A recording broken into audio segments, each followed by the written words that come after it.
For a little bit, he made it right back to this tree.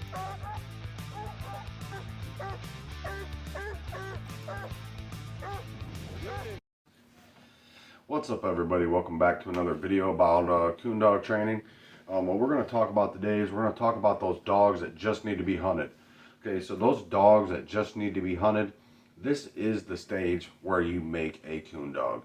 Now, if everybody understands that if we control the situation and we keep real firm grasp on our dog and we keep a tight handle on our dog and we don't let our dog get into too much mischief in the training process and we cut coons out for it, or we cut it with other dogs that know what they're doing, and we give that dog the best chance it can possibly have to get to the stage to where it trees its first initial wild coon. Okay, whether you are running dogs together with other dogs, whether you are solo running dogs, whether you are solo training dogs, no matter what the situation is, how many process that you have went through, all that doesn't matter, because now we're into the process. It just needs to be hunted. This is a long, grueling, painstaking process. This is the stage in the training process of making a coon dog that people will get rid of their hounds. This is the stage that people get tired of chasing their hounds in the woods. They get tired of coming up to slick trees. This is the stage to where all the bad is going to shine in your dog, and you're not going to get very many good days out of your hound. We can continue and put our dog on the right path and continue to put our dog on a trajectory to keep it going up, right? So what we're looking for in this stage is we're looking for trees and we're looking for coons. We're looking for trees with coons in them. Your pup will get slicked by coons. Your pup's going to quit tracks. Your pup's going to quit trees. This is going to be the process to where a lot of guys just lose it with the dog. And this process is long. It could take months. It could take a year to work through this stage. But every single coon that we make, whether it's a week apart, whether it's a day apart, a night apart, a month apart, 6 months apart, every single coon that we make with that dog is one big step forward to creating a dog that will go and just tree coons. And if they're out there and they're just running and they're not treeing coons, we have to really pay attention to this. We have to pay attention to how long we're allowing this to happen. We have to put our best foot forward. We have to cut in woods that have a lot of coons, that we know have a lot of coons.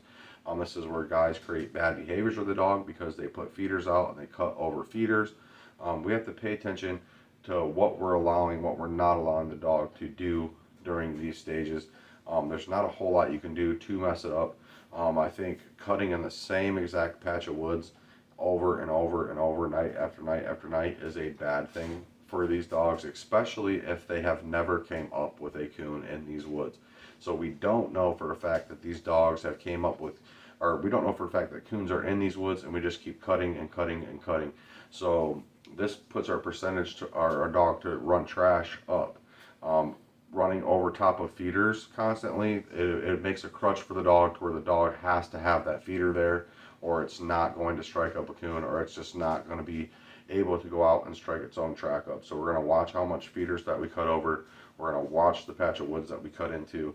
We're going to give the dog the best foot and the best ability to go out there and actually tree a coon. And we're going to give the dog ample time and use our patience and let the dog work, right? We kind of have to trust in the dog and trust in ourselves that we imparted to the dog, this is what we want from you, and trust that the dog is performing. There is ways that we can pay attention and know that our dog is doing well. You can babysit your dog. You can just keep up with your dog everywhere that it goes, which is painstaking because you'll be out there for a long time if we do this process. At this stage, I never kind of try to stay within 200 of the dog if I'm out on foot.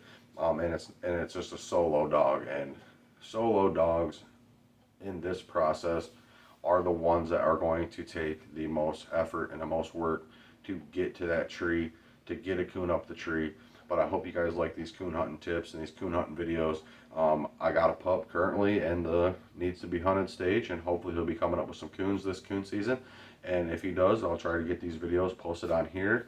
Cashman's a phenomenal pup. I picked him up like 14 months ago. He's been through the how to train your dog solo process. That's how I trained him. He's already treated wild coon. I've had coon shot down to him. He has treated cutouts. So he's well on his way and well established with a big foot forward into getting through the just needs to be hunted stage. But thanks for stopping by, guys. Hope you liked the video.